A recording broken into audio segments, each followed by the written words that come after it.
Bom, o nosso próximo tema é um tema extremamente em foco aqui no estado do Rio de Janeiro, algo que é atual e já é atual há bastante tempo, que é a segurança pública. Então, tenho o prazer de convidar o Coronel Paulo Augusto Souza Teixeira, diretor-presidente do ISP, Instituto de Segurança Pública do Estado do Rio de Janeiro, para conduzir essa apresentação para nós. Então, seja bem-vindo, Coronel Paulo. Obrigado.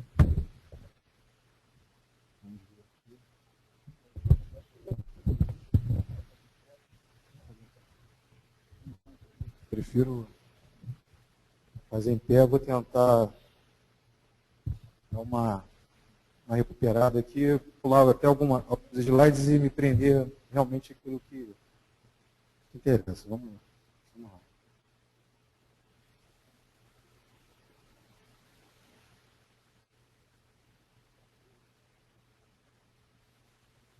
Bom, eu pensei numa parte mais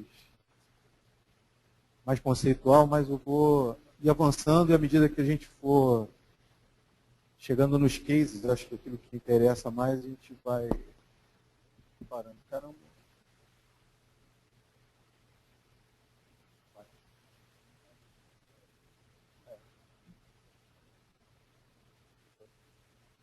Essa parte eu vou passar, na verdade, era uma questão aí mais conceitual. Eu queria falar um pouquinho disso aqui. Né? A gente fala muito de geotecnologias, eu tentei colocar alguns elementos. Hoje de manhã, quem estava aqui de manhã, a gente chegou a dar uma pincelada em alguns desses tópicos. Falando sobre a questão do uso dela por pessoas, né, por gestores, equipes técnicas, grupos de usuários, né, cada um tem a sua visão, o seu interesse associado às tecnologias e os seus devidos produtos. Eu vou usar muito essa expressão DIC, né, que é dado informação conhecimento, embora a gente consiga até conceituar e estabelecer distinções, na hora do trabalho, muitas das vezes esses conceitos se misturam e são intercambiáveis. Mas eu queria só separar, para efeito de análise, a questão do dado tabular e do dado espacial, né, que vai ser o que a gente vai explorar mais. O dado tabular, né, é disponível em todas as organizações, que tem um mínimo de estrutura de tecnologia, e aqui no caso específico da segurança, ela vai se constituir basicamente de registro administrativo das polícias. A gente vai ver um pouquinho mais lá na frente uma grande fonte de informações para coisas que a gente faz. Mas não só isso, né? Tem uma série de outras fontes, uma série de outros entidades que produzem dados que são de grande valia para análise. A gente vai ver alguns exemplos aqui. Outros órgãos públicos de várias naturezas, né, federais, estaduais e municipais, instituições privadas e as universidades também são grandes produtoras de dados tabulares. Dados espaciais, a gente tem aqui algumas questões que coloquei, as aquisições de insumos junto à iniciativa privada, dados recebidos de outros órgãos ou produzidos pela própria organização, no caso lá, produzidos pelo próprio Instituto. Delimitação de áreas e localização de instalações, são coisas que a gente faz com muita frequência. Delimitação de áreas, vou dar um exemplo, que é uma necessidade recorrente, é a criação de uma nova unidade de polícia pacificadora, onde você nem sempre, aquele desenho, ele coincide com limites já estabelecidos anteriormente. Então, vou falar que a UPP do Santa Marta ela não coincide com o limite desenhado pela comunidade pelo IPP, por exemplo. Então, a necessidade de fazer uma delimitação e, posteriormente, isso vai virar um ato oficial, que todo mundo saiba do que a gente está falando. Então, é um trabalho que se faz. Localização de instalações ela é uma coisa muito interessante e necessária, até para você dimensionar estratégias que envolvem bases físicas. Né? Você quer saber se você vai irradiar um policiamento ou a distância dali para um determinado ponto. Isso aqui foi muito interessante, a gente fez um trabalho uma parceria com o Corpo de Bombeiros. Eles tinham um problema que tinham duas bases do Corpo de Bombeiros e queria saber quando aconteciam eventos numa determinada região da Zona Oeste, de onde deveriam sair os carros para atender. Porque tinha um local que era mais próximo e tinha um que era um pouquinho mais distante. E quando você faz os roteamentos, usa uma série de outras informações, você vê que às vezes o mais distante, em determinados horários do dia, a viatura chegava mais rápido do que aquele que é teoricamente mais próximo. Então, localização de instalações é uma coisa muito importante para a gente.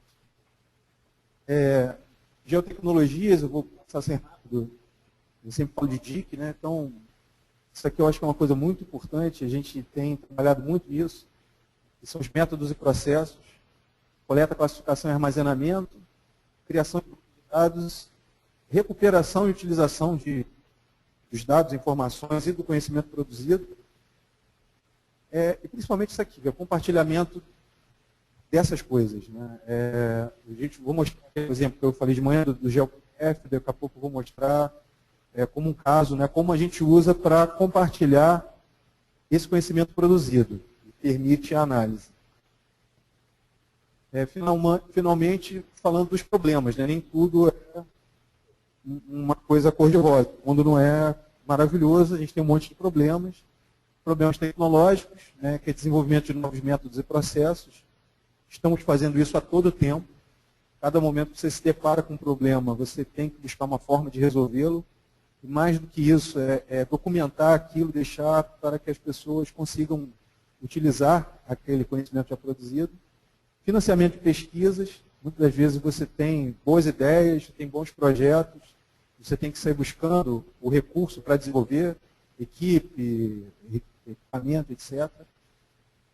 Dados, informações e conhecimentos, né, o DIC, que é a disponibilidade dessas coisas, a atualização, às vezes você tem até aquele insumo, você tem um mapa, mas ele está desatualizado, ou você tem uma parte dele feita num ano, outra parte feita no outro. Você não sabe se tudo aquilo ainda é válido. E é o compartilhamento que a gente fala sempre. Pessoas e organizações, então eu enfatizei isso aqui, a questão do desenvolvimento de capacidades e habilidades. Você tem que estar desenvolvendo sempre a tua equipe para manter ela em condições de responder, né, de dar as respostas que se requer. Então, para isso, um desafio é a capacitação continuada, como você mantém as pessoas atualizadas para esses desafios todos colocados. E a motivação, né? Como é que você mantém ali aquele grupo no tempo, motivado a continuar produzindo, a continuar desenvolvendo e entregando as coisas que são necessárias. Isso aqui, eu acho que hoje, a parte da manhã, foi interessante, quando a gente falou de fóruns de instituições, né, governo e concessionárias, para a gestão do uso de informática, a gente encontrou aqui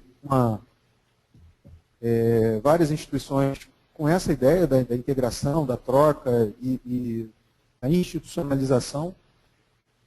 Isso aqui é um grande desafio, como você estabelece uma governança disso no tempo. É uma questão a resolver e a avançar aqui no Rio de Janeiro. Bom, vamos lá. Vou falar um pouquinho de como isso está estruturado lá no Instituto de Segurança Pública. Vamos lá. Já. Não dá para ver bem o desenho, mas eu vou tentar. Imagina aqui uma caixinha ligada com essas duas, e essas duas, essa com essas três e essa aqui com as duas de baixo. O núcleo de pesquisa, ele lá no Instituto, ele poderia dizer que é o coração do ISP. Ele tem uma divisão funcional, onde eu tenho um grupo que trabalha com dados populares e outro grupo que trabalha com dados espacial, embora todos estejam no mesmo ambiente, e ainda tem uma ilha dos estagiários no meio que recebe input dos dois lados.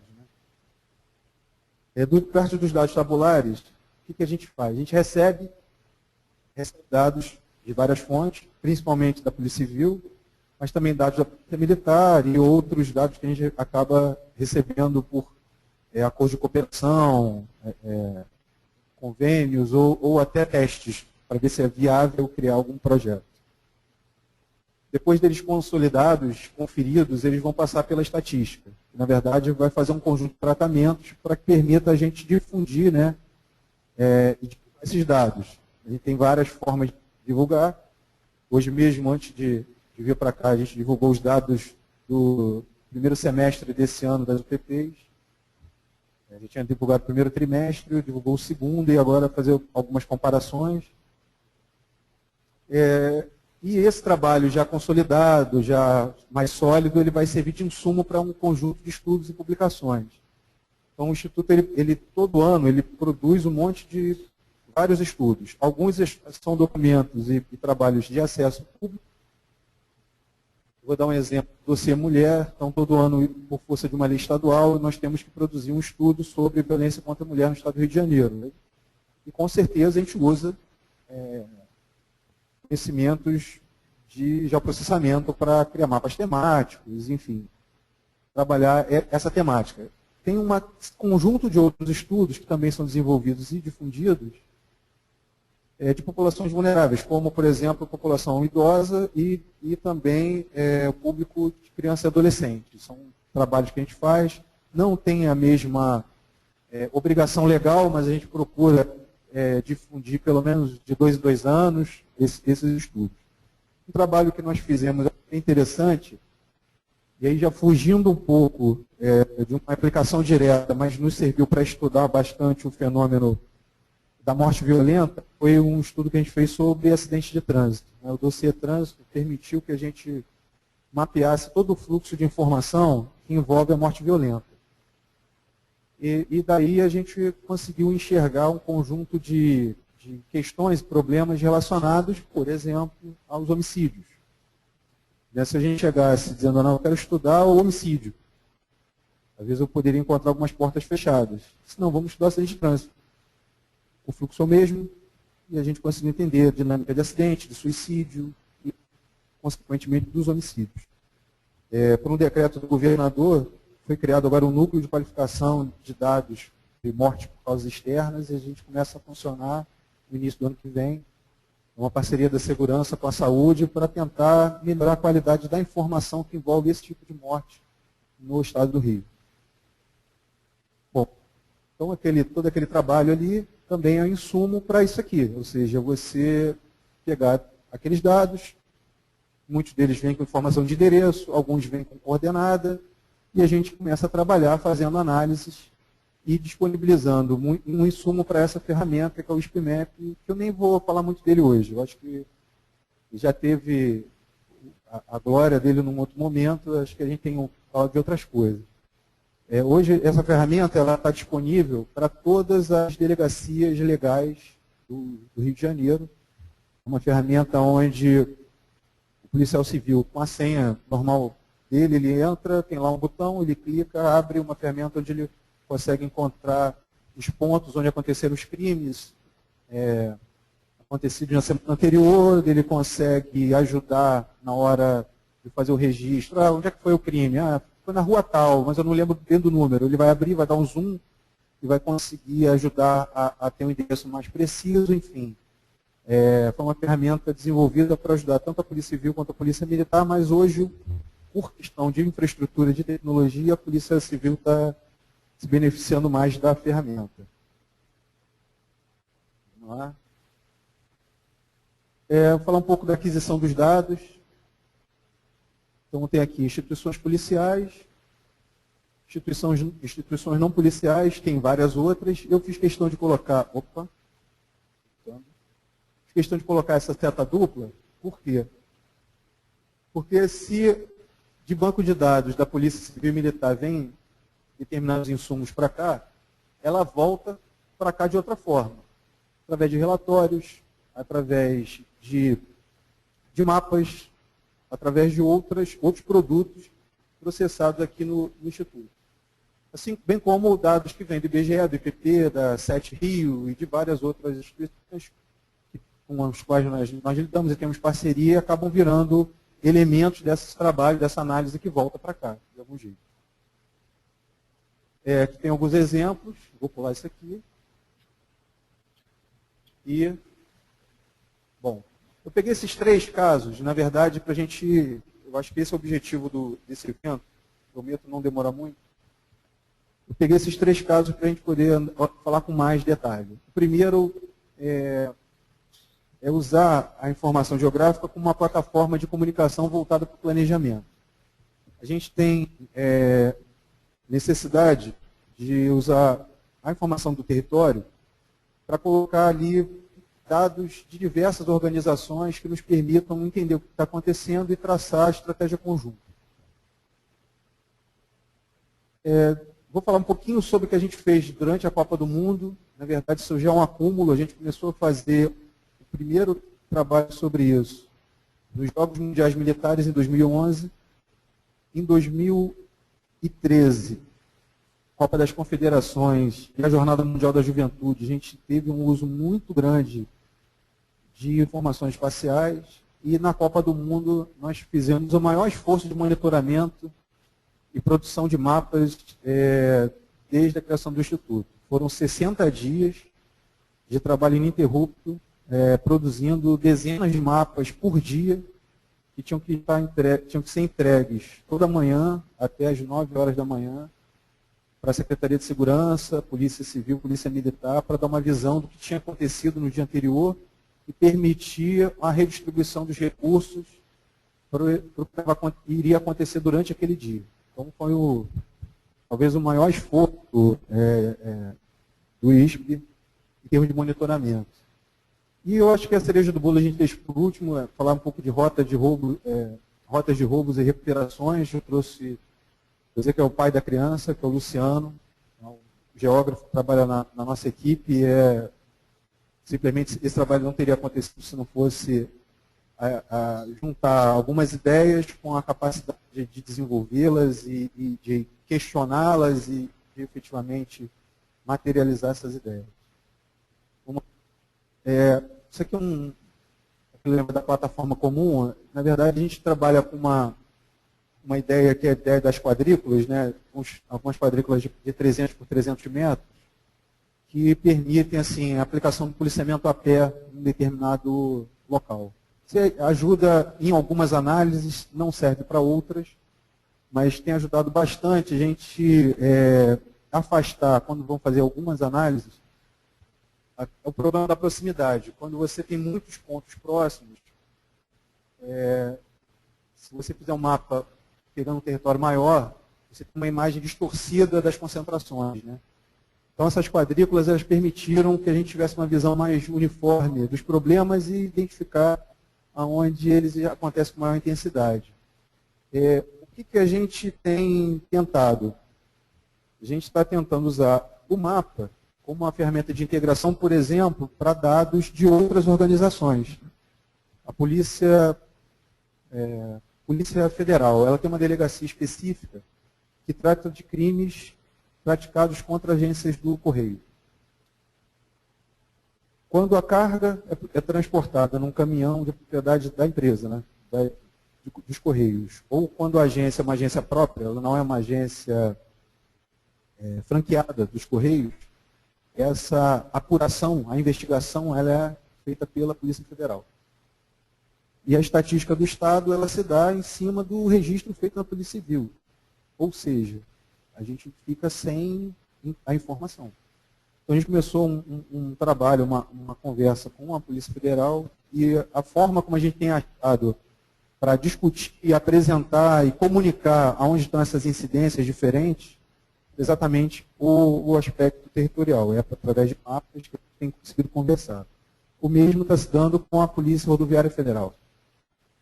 Crimes que acontecem nas rodovias, dificilmente você consegue precisar do endereço. Foi aqui na frente, na Rodovia Aston Luiz, número 12.357. Não sei nem se esse número existe, mas ninguém vai saber isso. Ele vai dizer que é perto da fábrica tal. Mas essa fábrica fica em que trecho? Em que lugar? É atribuição de quem? Como é que a gente consegue espacializar isso e de que forma as organizações federais e estaduais conversam para desenvolver estratégias para enfrentar o crime? Então, o mapa ele é um grande tradutor dessas informações diferentes e formas diferentes de ver o espaço. Isso aqui é só a continuação. E aqui eu vou falar um pouquinho do relatório de monitoramento de grandes eventos. Era um relatório que tem diversos dados, eu só recortei um pedaço pequeno. O relatório começou com algumas dezenas de páginas, chegou no final, no último relatório, eu acho que ele chegava a quase 100 páginas. Tão grande o acúmulo de dados que tinha ali. Então, desde dados, né, desde gráficos que vão fazer comparações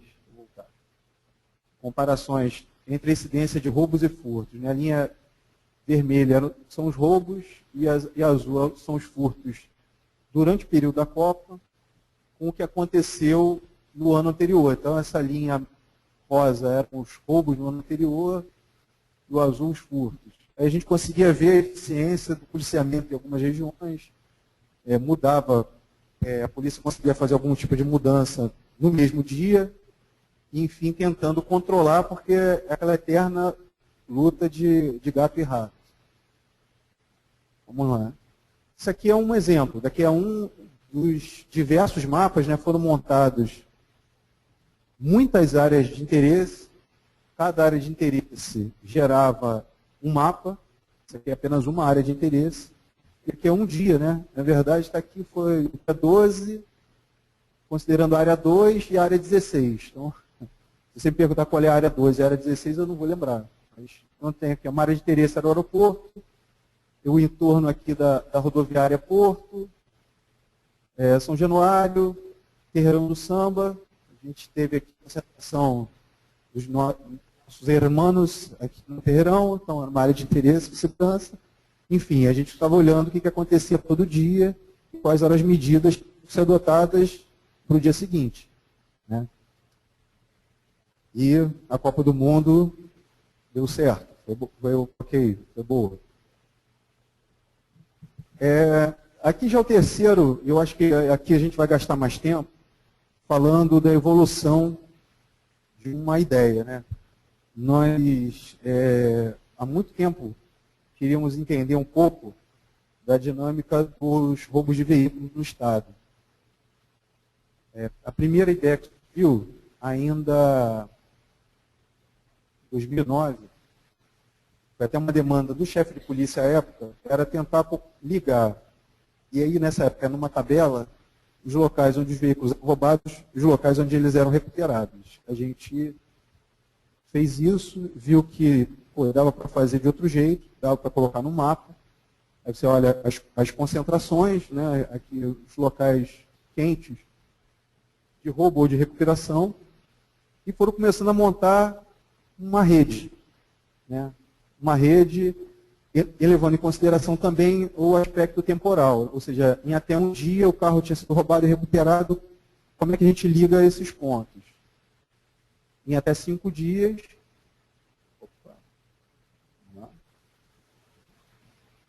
em até 10 dias. Aí já vê que os veículos vão para o interior, eles começam a aparecer quando eles são recuperados bem depois. Né? Ou seja, o veículo recuperado em até um dia, ele realmente vai ser localizado próximo do local do roubo. E aí a gente começou a tentar entender as dinâmicas que tinham por trás disso. Ou seja, o nome roubo de veículo podia significar um monte de coisa. Era o roubo para quê? Era o roubo para aumento de patrimônio, era o roubo para transporte de arma, droga ou pessoa, era o roubo para desmanche, o roubo para quê? E a gente começou a tentar entender categorias desses roubos e buscar medidas para enfrentar isso aqui. Vamos lá. Isso aqui foi Se vocês não entenderem, não tem problema, porque eu também, às vezes, eu isso aqui não entendo. Mas, quando a gente mostrou esse desenho aqui para algumas pessoas da polícia na época, isso aqui mostrava uma lógica, daqui foi na região de Madureira, e nesse período aqui, de 1 a 20 de janeiro desse ano, de 2014, foi um período em que estava tendo um grande enfrentamento entre grupos criminosos nessa região. E o veículo roubado era usado exatamente para deslocar gente e arma de um lugar para o outro. Então, era roubado numa área e ia para outra para confrontar com outro grupo. Aí trocavam um tiro, morria alguém, largavam o carro lá. Isso aí ajudou bastante a eles entenderem e reforçarem algumas ideias em relação a como enfrentar esse problema aqui naquela região. Tá? E aqui começa a ficar mais legal. Esse é um ponto de veículos roubados em março. Aqui os locais onde eles foram recuperados, quer dizer, os veículos recuperados no mesmo mês, no mês de março, obrigatoriamente os mesmos veículos. Depois a gente começou a ligar esses pontos usando uma tentativa de fazer as rotas, ou seja, o veículo que foi roubado no local, que caminhos possíveis ele brilhou até chegar no lugar B. Esse trabalho aqui, ele está ajudando a gente a entender as dinâmicas de roubo. Isso aqui é a Ponte Rio-Niterói. A gente pegou esses veículos roubados, pediu uma ajuda para Sete Rio, e vimos que o bandido nem sempre se preocupa se ele vai ser multado ou não. Então ele passa em pardais, é multado, é infracionado, enfim. E eles conseguiram localizar carros que tinham passado, carros roubados que tinham passado nesses pardais. Veículos roubados em Niterói, São Gonçalo, muito São Gonçalo, e que acabam circulando até a zona oeste do Rio de Janeiro, alguns vindo aqui para a região Barra Recreio, tá? E alguma coisa, muito pouco, no centro-zona sul, mas mais nesse eixo da Avenida Brasil, e isso aí despertou para a gente algumas ideias, até como é que você conecta um ponto com o outro. O que tem a ver o crime de São Gonçalo com o criminoso da zona oeste do Rio de Janeiro? Acho que isso aqui dá algumas pistas para serem exploradas através de outros trabalhos. Aqui é outro, mas a mesma lógica que a Baixada Fluminense, veículos roubados na Baixada, que acabaram circulando na capital. Aí você vê que tem uma outra lógica. Eles circulam num outro eixo, que também dá uma outra pista, né? Ou seja, que não obrigatoriamente o que está acontecendo aqui tem a ver com o que estava acontecendo em São Gonçalo. Os veículos daqui abasteciam ou serviam para outras finalidades distintas daquelas que a gente via no caso lá de São Gonçalo. Eu vou, antes de finalizar, só queria mostrar uma coisa que eu falei de manhã, que é o GeoPDF. Eu vou pedir para o Luciano me ajudar ali, só para mostrar um arquivo. Que é aquela questão da forma de mostrar o dado, né?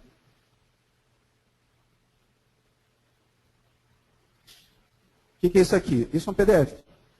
É um arquivo para você ler normalmente. Só que ele tem aí do lado algumas possibilidades. Então você pode chegar aqui e separar.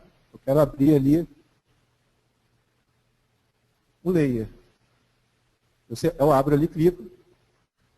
Eu posso excluir, por exemplo, pode clicar em rotas. Clica aqui. Do lado, ali no olhinho.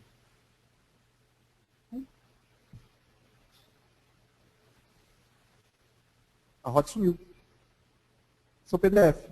Não preciso de um SIG para comunicar isso para quem está do outro lado. Ou seja, o policial quer fazer algum tipo de análise, ele rapidamente, não, isso aqui limpar só para eu olhar, ou eu quero ver o que aconteceu com o carro A, com o carro B, e poder trabalhar em cima daquela informação.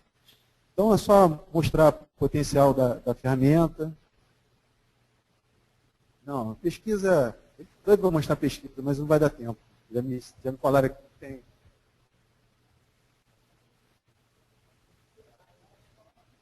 Dá para a gente fazer uma pesquisa pela placa, dá para fazer outras. Essa é interessante. Quando a gente trabalhou isso, a gente juntou esse dado da rota com informação dos registros de ocorrência, tanto o roubo quanto a recuperação.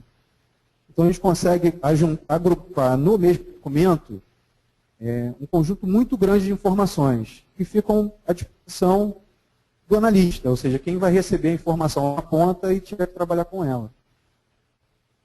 Então, por exemplo, se eu clicar ali, isso, aqui embaixo eu tenho todos os dados, se você rolar aqui embaixo, aqui, aí, não. Ah, vai subir? Tá. Aí rola aqui, por favor, para baixo, isso aqui. Não. É só rolar aqui, ó. Ops. Aqui, ó. Só. Não, aqui. Aqui, isso. Aqui vai rolando para baixo. Então aqui tem um conjunto enorme de dados que a gente coloca para que a pessoa possa, lá na ponta, receber e desenvolver algum tipo de ação em cima disso daí. Dados sobre quando aconteceu o roubo, aonde, características do autor, se tiver, e a mesma coisa em relação à recuperação. Mas era mais para mostrar o potencial da ferramenta e mostrar o que a gente está fazendo lá.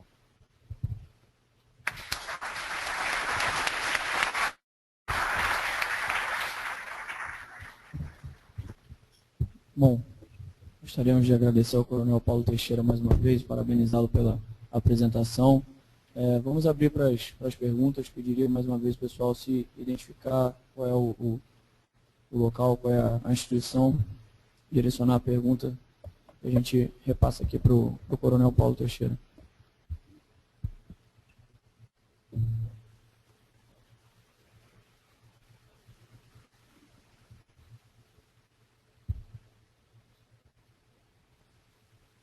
Boa tarde, Paulo. Eu sou Patrícia, do INEA, e achei muito interessante o trabalho que vocês estão fazendo. E uma pergunta que eu queria saber era sobre como que o dado ele é coletado.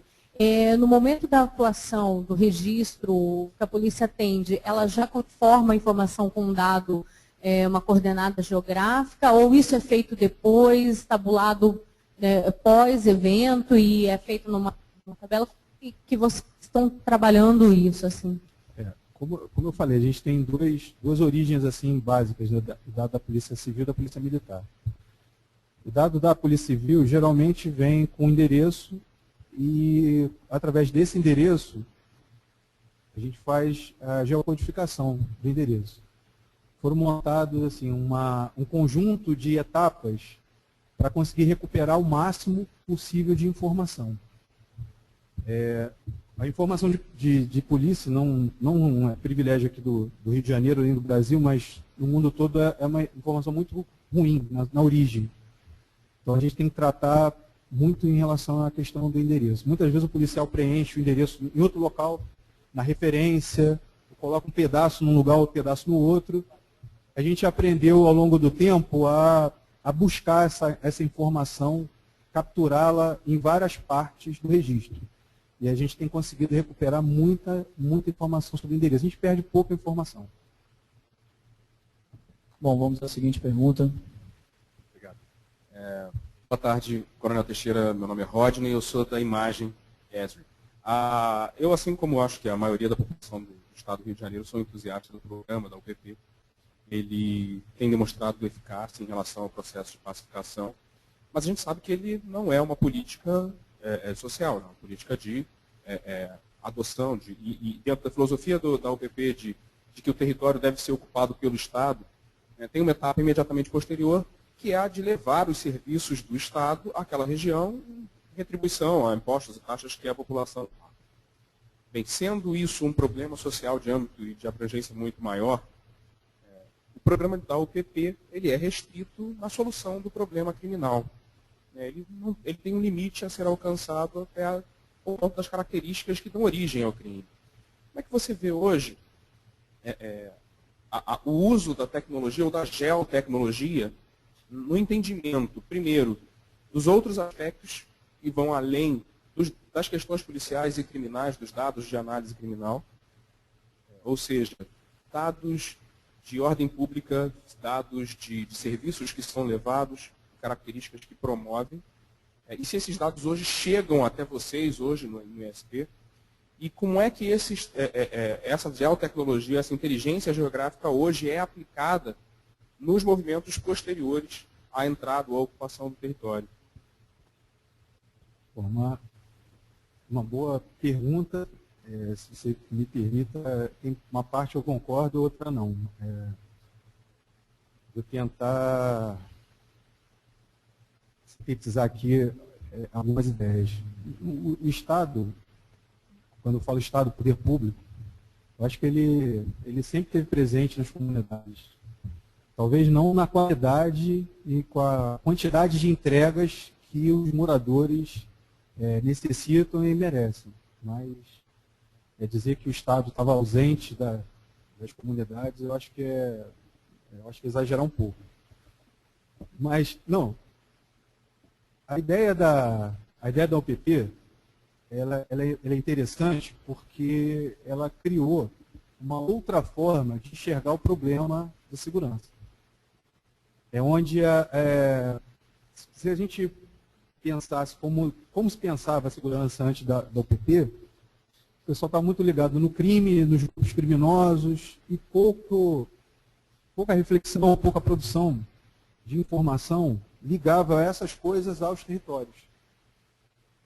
E a gente já discutia internamente que era impossível você garantir uma tranquilidade pública se você não inserisse a dimensão territorial e não trabalhasse isso de uma forma organizada.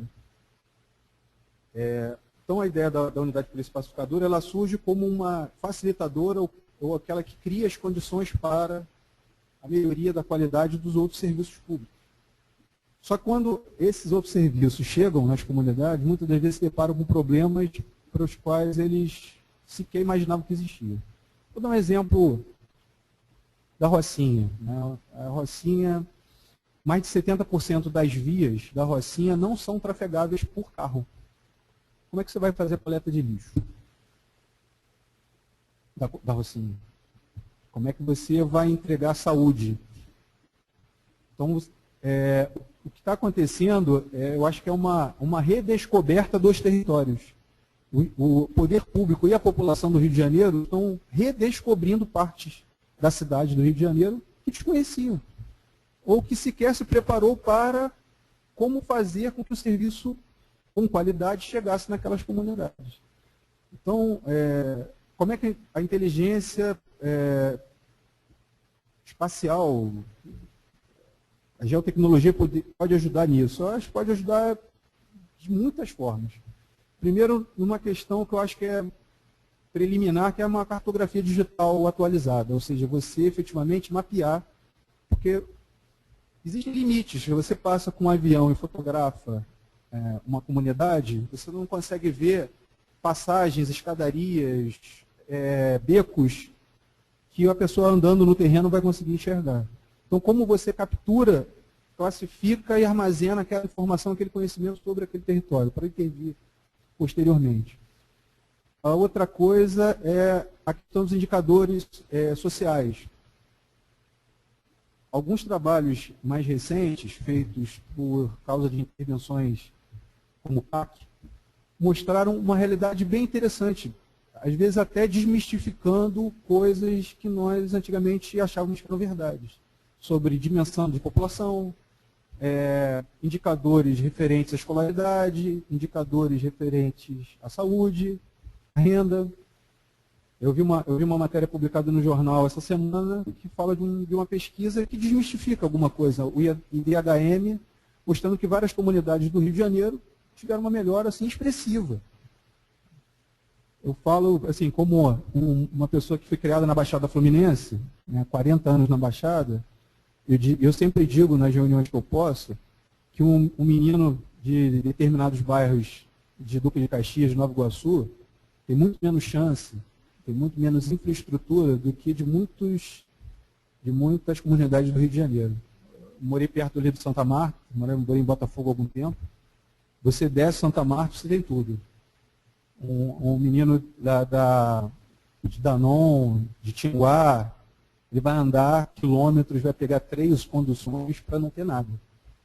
Então, tem algumas questões aí que a gente tem que pensar, pensando essa metrópole, o Rio de Janeiro e os municípios aqui adjacentes, mas tem grandes desafios. Eu acho que a gente está apenas dando o primeiro passo para que a inteligência espacial faça o seu papel, ajude a gente a compreender e a desenhar ações eficientes para tornar a vida do cidadão melhor no Rio de Janeiro.